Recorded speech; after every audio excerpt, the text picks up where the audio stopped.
Fala galera do Avanço Med, tudo certo com vocês? Nessa semana a gente vai iniciar a revisão da competência 2, né? Que envolve a matemática do outro professor. A gente vai falar um pouquinho sobre os aspectos mais importantes da competência 2.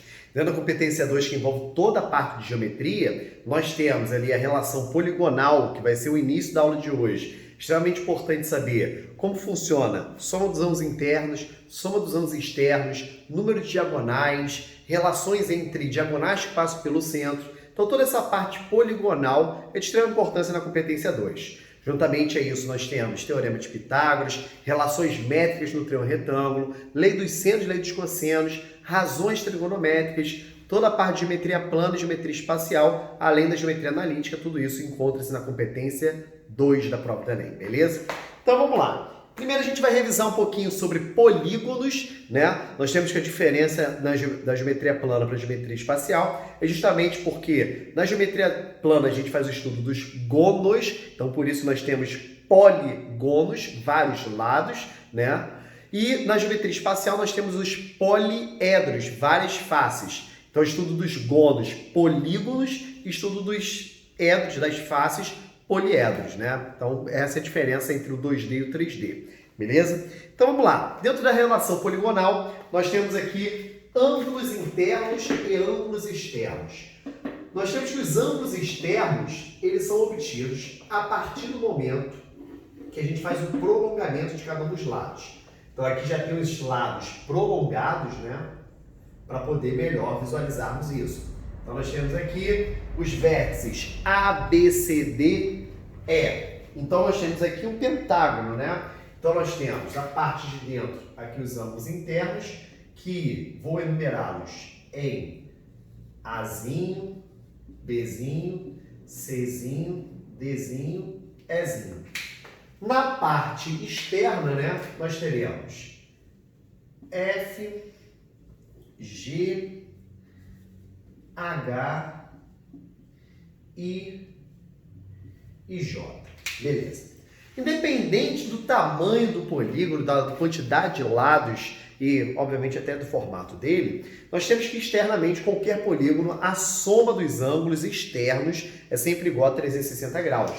Porque se eu vou de A para o B, B para o C, C para o D, D para o E para o A, eu tenho uma volta completa externamente, consequentemente 360 graus. Então não é um privilégio do círculo ter 360 graus. E o círculo tem 360 graus do lado de fora, não do lado de dentro, beleza? Então vamos lá. Nós temos aqui, dentro dessa relação angular, é importante saber que os ângulos internos e externos, juntos, eles são suplementares. Ou seja, nós temos aqui, ó, o ângulo A mais o ângulo F é igual a B mais o ângulo G, que é igual ao C mais o ângulo H, que é igual a D mais o I, que é igual a E mais o J, onde são sempre iguais a 180 graus, consequentemente eles são suplementares. A soma dos ângulos internos, né, a gente tem por fórmula SI é igual a 180 vezes N menos 2. Então nós temos aí que essa fórmula, 180 vezes N menos 2, são para polígonos que são convexos. Já já eu vou diferir o convexo para não convexo, ok? Então nós temos aí essa fórmula dos ângulos externos para polígonos convexos. A soma dos ângulos externos é sempre igual a 360 graus. Beleza? Show de bola. E o número de diagonais é dado por n vezes n menos 3 sobre 2. Então essas são as informações iniciais para qualquer compreensão poligonal. Nós temos soma dos ângulos internos e externos e o número de diagonais. Tá. Qual é a diferença entre o polígono convexo e o polígono não convexo? Tá. O que se justifica por um polígono não convexo, também chamado côncavo? Então vamos lá. Então eu vou abrir aqui uma observação. Polígonos convexos e não convexos.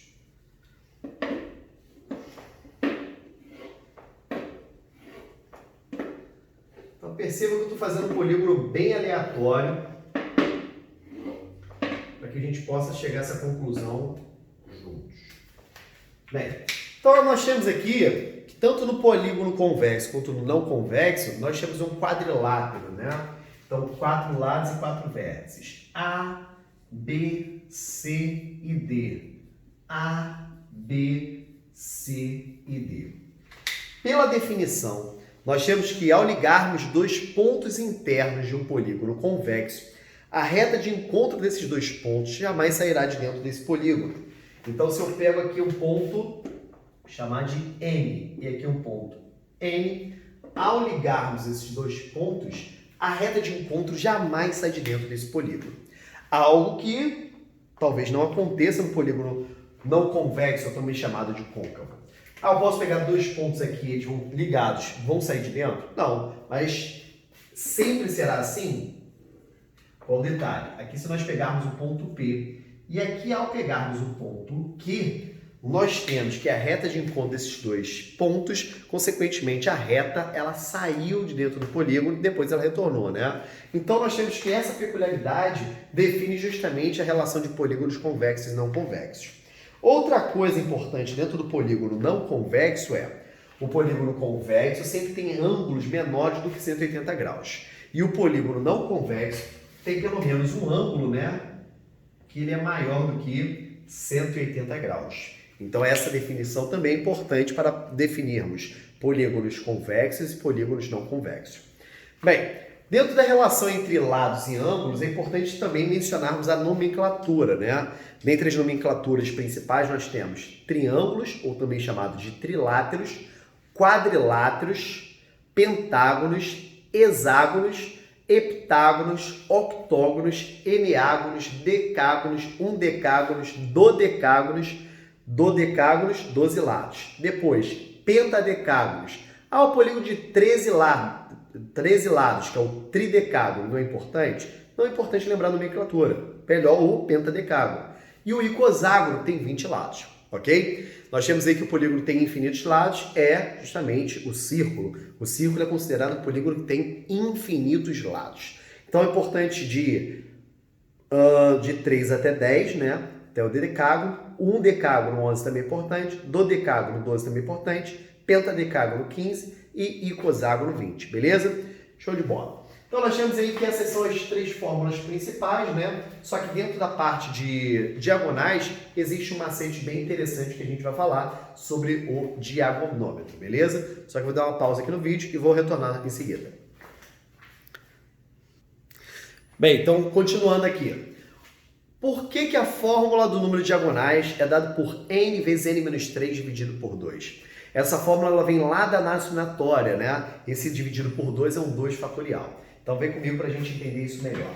Então aqui, ó, dentro da definição poligonal, vou pegar aqui um polígono de 6 lados, por exemplo. Ok? Não vai ser um hexágono certinho, vai ser um hexágono esquisito mesmo. Ok? Não quero que ele seja certinho, não. Então, eu tenho A, B, C, D, E e F. Então, esse aqui é o nosso hexágonozinho. Na definição de diagonais, nós temos que a diagonal ela é obtida a partir do momento que eu ligo dois vértices não consecutivos. Então, por exemplo, eu posso pegar o vértice A, por exemplo, ligá-lo com C, com D e com E. Não posso ligar com B e com F, porque forma lado, são dois vértices consecutivos a ele.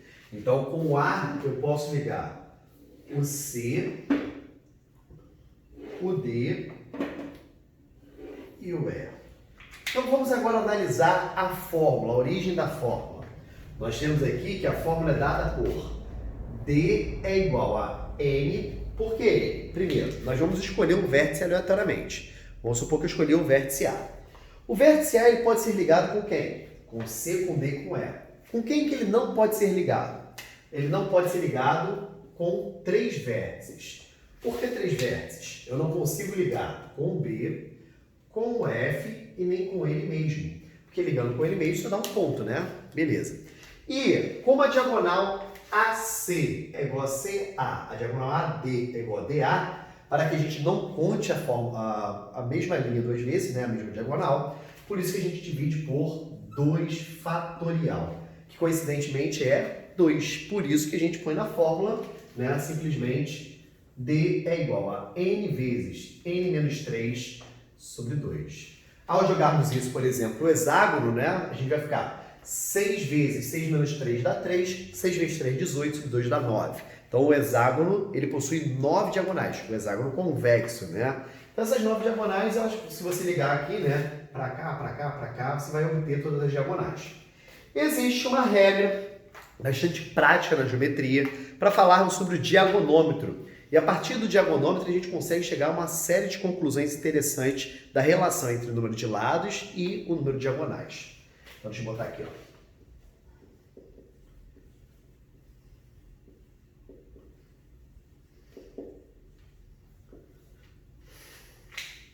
Diagonômetro. Então preste atenção na montagem do diagonômetro. A montagem é extremamente importante. O diagonômetro é como se fosse um macetezinho, né? Para que a gente possa rapidamente criar uma relação entre o número de lados e o número de diagonais. Então, número de lados, número de diagonais, triângulo, quadrilátero, pentágono, hexágono e assim sucessivamente. Lembra que na nomenclatura eu não tinha nem colocado de 13 lados até o 13 lados, ó. Tridecágono. Beleza.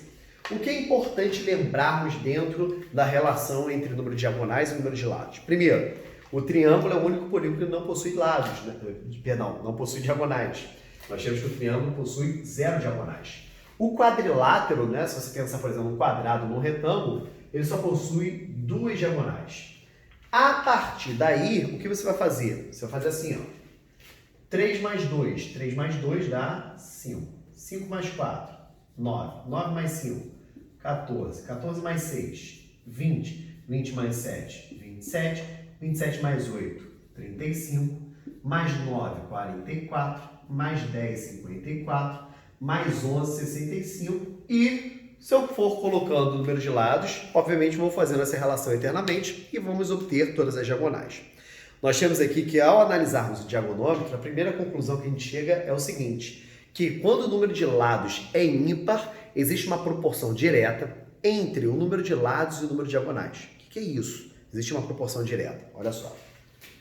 O pentágono é o único polígono onde o número de diagonais é igual ao número de lados. O heptágono, dá para ver que é o dobro. O eneágono, dá para vermos que é o triplo. 3 vezes 9, 27.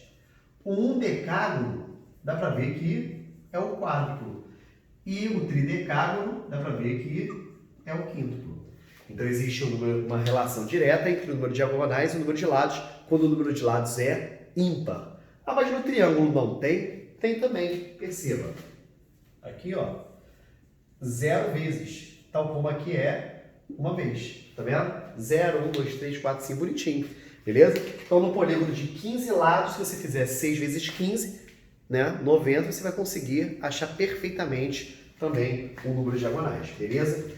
Ah, não existe isso em relação ao número de lados quando é par? Existe também, só que não é tão fácil de verificarmos. E não é um número inteiro. Dá para verificarmos aqui, ó, que aqui, o número de diagonais é a metade do número de lados.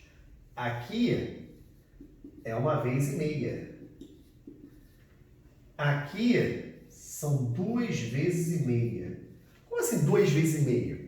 O dobro de 8, 16. Metade de 8, 4. 16 mais 4, 20. Então, 2 vezes e meia. Aqui é fácil até de ver que é 3 vezes e meia, né? Se eu pegar 3,5 e multiplicar por 10, vai dar 35. E, obviamente, aqui vão ser 4 vezes e meia. Então, primeira coisa, obviamente, quanto maior o número de lados, maior o número de diagonais. Segundo, existe uma relação direta entre o número de lados e o número de diagonais em relação à proporção, tá? Então, são proporcionais. No número de lados ímpar, essa proporção ela é direta, é um número inteiro. E quando esse número de lados é par, existe uma proporção, só que ela é fracionária, é tanto e meio. Então, meio, 1,5, 2,5 e assim por diante. Então, o diagonômetro é interessante, por quê? Porque a gente consegue traçar uma relação direta entre o número de lados e o número de diagonais, e dependendo do caso, fica até mais fácil. Por exemplo, O problema fala assim, sabendo-se que um polígono convexo tem o número de diagonais igual ao triplo do número de lados. Opa, 3 vezes o número de lados, beleza. Você já sabe que o polígono tem 9 lados. Então, a partir do momento que você sabe dessa relação direta entre o número de diagonais e o número de lados, fica mais fácil você fazer qualquer tipo de aplicação. Aí ele, baseando-se nisso, determine a soma dos ângulos internos, determine o ângulo central, que o ângulo central também é importante. Dentro da parte poligonal, onde o ângulo central, né, é igual a 360 dividido pelo número de lados, né? A gente vai comentar isso daqui a pouco, quando o polígono for regular, beleza? Dentre os polígonos regulares, é importante várias aplicações. Eu vou fazer uma demonstraçãozinha para vocês no próximo quadro, beleza? Bem, vamos lá. Então, dando continuidade aqui para a gente falar sobre polígonos regulares. Polígonos regulares são aqueles que possuem o mesmo número de lados, tem todos os lados e ângulos iguais. Então, nós temos aqui, ó, lados e ângulos congruentes. A gente sabe que congruência, né, representa igualdade, só que na geometria a gente não fala que um lado é igual ao outro, a gente fala que eles possuem a mesma medida, por isso que eles são congruentes, beleza? Show de bola. Já que os ângulos são congruentes, né, cada ângulo interno, que a gente chama de AI, a gente pega a soma, que é 180 vezes n menos 2, e divide pelo número de lados. Cada ângulo externo, que é 360, né, também divide pelo número de lados. E nós temos que o ângulo central é 360 também dividido pelo número de lados. Bem, nós faremos uma demonstração com polígonos regulares, só que eu porei eles inscritos, né, para que a gente possa falar também da relação de apótemas. Nós temos aí que dentro da parte poligonal é bastante comum inscrevermos e circunscrevermos esses polígonos, tá? Então, primeiramente, eu vou inscrevê-los. Então, vamos lá. Primeira figura que nós vamos fazer demonstração, triângulo equilátero. Talvez uma das figuras que mais caem no vestibular dentro da geometria plana, né? E o triângulo equilátero, ele é importante por quê? Porque é dele que vem os ângulos 30 e 60 da trigonometria do triângulo retângulo. Então, dos ângulos notáveis, né? 30 e 60 vem dele. Então, vamos lá. Vou fazer mais ou menos aqui.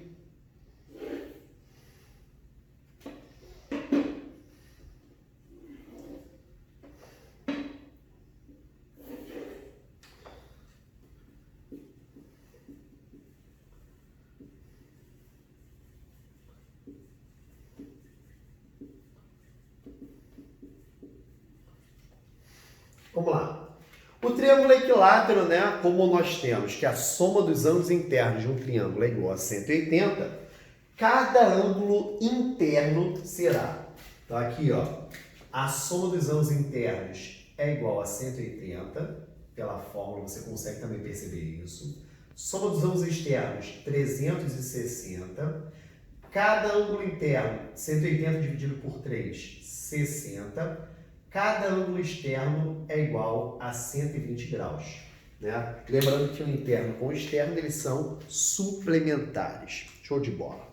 Bem, por que eu escrevi o triângulo equilátero e vou falar sobre os polígonos inscritos? Aqui nós sabemos que todos os lados são iguais. L, L, L. A partir do teorema de Pitágoras, que a gente vai ver também na aula de hoje, né? No vídeo de hoje, nós temos que uma das aplicações principais do teorema de Pitágoras é a altura do triângulo equilátero, que é L raiz 3 sobre 2. Então, aqui eu porei a altura do triângulo equilátero. Deixa eu botar aqui, ó. A altura igual a L raiz de 3 sobre 2. Bem, então aqui nós temos que nessa parte de baixo, quando a gente pega do centro da figura até um dos lados formando o ângulo de 90 graus, nós temos a definição de apótema, né? Muito importante, inclusive, para a geometria espacial, para aquela relação de altura da pirâmide, apótema da base, então se a base é um triângulo equilátero, tá aí. E apótema da pirâmide. Então, eis aqui que o apótema, no caso do triângulo equilátero, o apótema ele é 1/3 da altura. Consequentemente, ele é L raiz de 3 sobre 6. Se eu multiplicar por 1/3 aqui, vou multiplicar o 3 embaixo, vai ficar L raiz de 3 sobre 6, ok? Já o raio que encontra-se na parte de cima, a parte complementar da altura, corresponde a 2/3 da altura. Logo, o raio, como são 2/3 da altura, então, multiplicando por 2/3 vai cortar o 2 com 2, o raio é igual a L raiz de 3 sobre 3. Então, essas são as duas fórmulas importantes. Não precisa lembrar de, o valor L raiz de 3 sobre 6 ou L raiz de 3 sobre 3. Lembra da relação de 1/3 e 2/3. Alguns livros, ao invés de escrever o raio em função do lado, faz o lado em função do raio, fica R raiz de 3. Beleza? É bastante comum. Tá? Outra coisa importante é, por que essa relação de 1/3 e 2/3 existe? Porque quando a gente passa esse raio para cá, ó, a gente vai conseguir visualizar melhor. Cada ângulo interno é igual a 60 graus. Então, aqui nós temos 60 graus. Ao traçarmos esse raio aqui, esse raio também será bissetriz desse ângulo de 60. Consequentemente, terei 30 e 30. Então, nós temos que o seno de 30 é meio. Então, se o seno de 30 é meio, seno de 30. Cateto oposto, apótema sobre raio. Então, meio é igual a apótema sobre raio. Ou seja, o raio é igual ao dobro do apótema. Então, por isso que se o raio é o dobro do apótema, 2/3, o dobro de 1/3. Ok? Então, existe essa relação de 1 para 2. Então, a gente consegue provar isso daí. E nós temos que a altura do triângulo equilátero, que é uma das aplicações do Teorema de Pitágoras, também mostra que o seno de 60 é raiz de 3 sobre 2, porque ele se opõe à altura, né?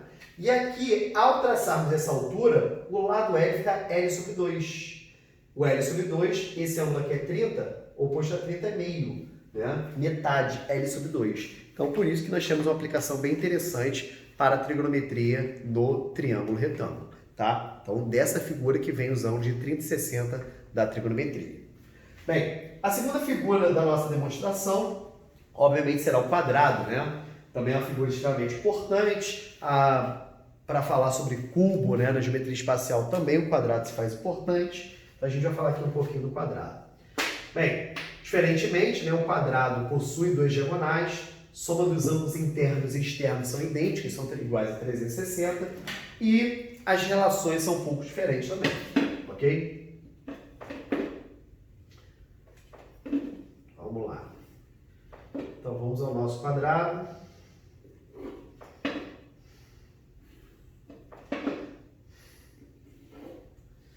Então, nós temos aqui, ó, L, L, L, L. Vou botar aqui quadrado.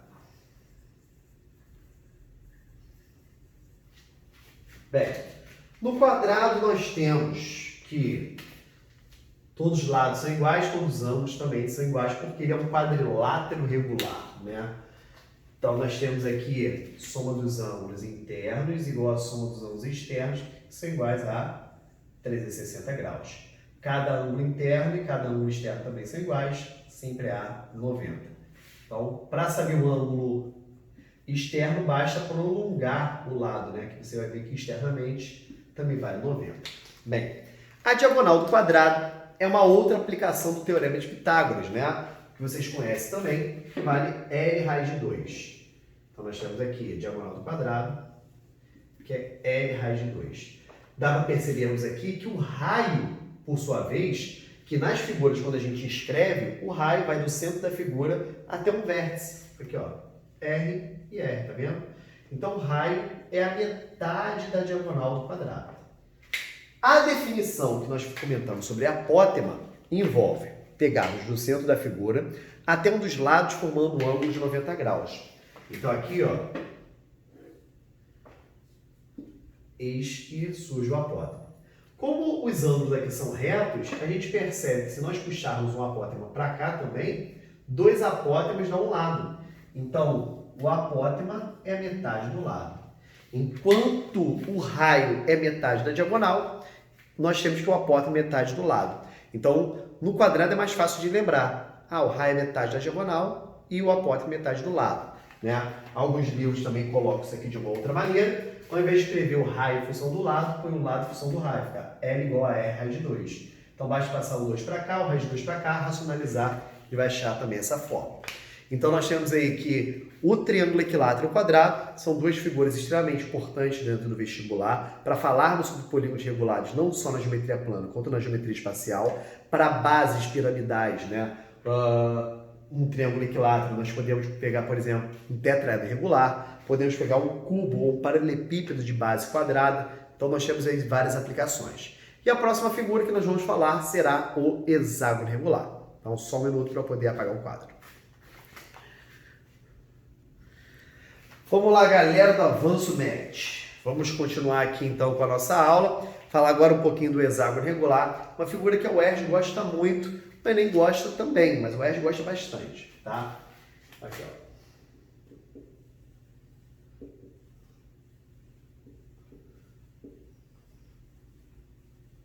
Bem, teoricamente todas as figuras regulares deveriam vir com o nome fulano regular, triângulo regular, hexágono regular, octógono regular. Só que em especial o triângulo regular a gente define pelo lado, né, triângulo equilátero, que ele é equilátero e equiâmbulo, logo é regular, e o quadrilátero regular que a gente chama de quadrado, né? Então dentro dessas definições esses dois não necessariamente vêm com regular, mas comum, triângulo equilátero e quadrado mesmo, ok? A partir daí, pentágonos, hexágonos, octógonos e assim por diante, eles vêm justamente com a nomenclatura acompanhada de regular para definir lados e ângulos congruentes entre si, ok? Então vamos lá. A construção do nosso hexágono é bem peculiar, né? Então nós temos aqui, ó, o hexágono regular. Deixa eu construir logo dois, que aí eu faço algumas demonstrações legais.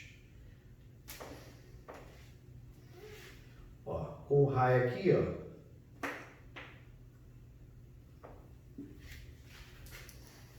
Esqueci de marcar do outro lado.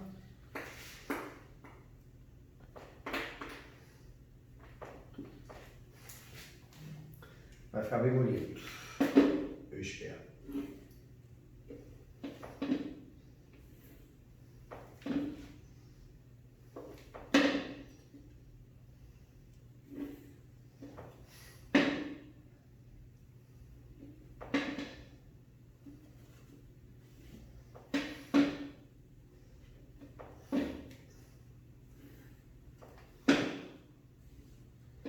Então nós temos soma dos ângulos internos. Se eu jogar na fórmula 180 vezes N menos 2, 6 menos 2, 4, e 180, 720. Então, soma dos ângulos externos, 720 graus. Soma dos ângulos externos, sempre igual a 360. Interno, 720, externo, 360. Cada ângulo interno, 720 dividido por 6, 120 graus. E 360 dividido por 6, 60 graus. Lembrando que eles são sempre suplementares. Show de bola. Então, nós temos aqui que cada ângulo interno vale 120, né? 120 graus. 120, 120, 120. Nós sabemos que o hexágono possui 9 diagonais, das quais 3 passam pelo centro. Diagonais que passam pelo centro é sempre metade do número de lados. Só possui diagonais que passam pelo centro. Polígonos que têm número de lados par. Então, por exemplo, polígono de 10 lados tem 5 diagonais que passam pelo centro. São chamadas de diagonais diametralmente opostas. Ah, o pentágono não tem. Heptágono também não tem. Então, só quando o número de lados é par. Então, das 9 diagonais, a gente consegue perceber que exatamente 3 passam pelo centro.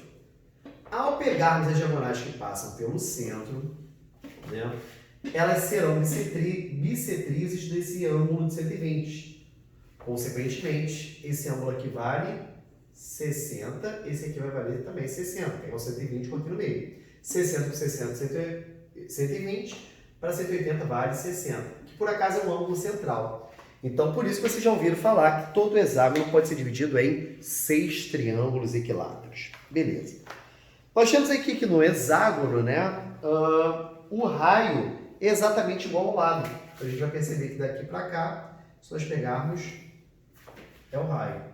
Então, a gente tem aqui, se é um triângulo equilátero, isso aqui é L, L, L, L, L. Logo, o lado é igual ao raio. E o apótema, que na definição vai do centro da figura até um dos lados formando o ângulo de 90 graus, a gente vai perceber que esse apótema aqui, para o triângulo equilátero, representa o que é? A altura. Então, o apótema é L raiz de 3 sobre 2, mas como o lado é igual ao raio, pode ser também R raiz de 3 sobre 2. Beleza? Show de bola. Então, nós temos aí que dentro dessa definição, né, é importante lembrarmos que o hexágono pode ser dividido em 6 triângulos equiláteros. Então, deixa eu...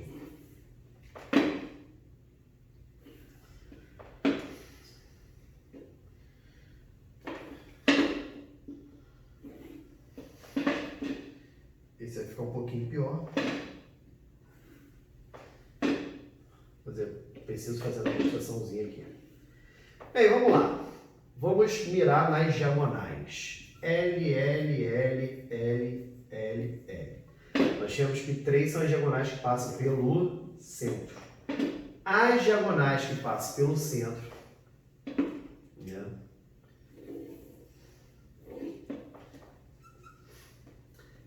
elas medem 2L. Isso é extremamente importante, tá? Isso já caiu várias vezes na prova de vestibular. O pessoal geralmente usa a lei dos cossecos para fazer isso, só que não há necessidade. E a diagonal que não passa pelo centro, por exemplo, essa daqui, ó,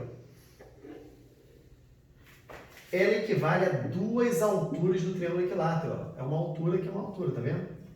A diagonal que não passa pelo centro, ela é menor. Ela vale...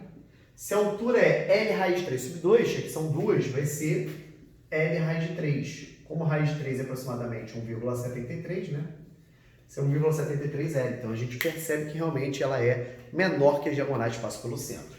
Então, as diagonais que passam pelo centro, elas necessariamente são as maiores, tá? E as que não passam pelo centro são menores. Beleza. Lembrando que aqui tem um ângulo de 120 graus, a gente vai criar um padrão bem interessante. Toda vez que você tiver na prova um triângulo com essa característica, ó, esse lado vale x, esse vale x, aqui é 120. Isso aqui é 120, para 180 falta 60, aqui vale 30, aqui vale 30. Né? Normalmente a pessoa faria a lei dos cossenos. E o que nós vamos criar de padrão é, se eu tenho aqui dois lados iguais ou 120, necessariamente aqui é x raiz de 3, que vai ser justamente essa diagonal que não passa pelo centro. Então, esse é extremamente importante porque muitas vezes a gente tem um triângulo desse, vocês já se depararam com várias questões com esse tipo de triângulo, e muita gente faz sempre lei de cossenos, não há necessidade disso. Então, se você tiver L, que vai ser L raiz de 3 com ângulo 120 graus, beleza? Então, um dos recursos que normalmente se utiliza é a lei dos cossenos, que não há necessidade disso, tranquilo? Show de bola. Então, a seguir a gente vai falar, né, na sequência vamos falar sobre o Teorema de Pitágoras, razões trigonométricas e assim por diante, beleza? Então, próximo vídeo vamos falar um pouquinho mais de geometria plana. Show!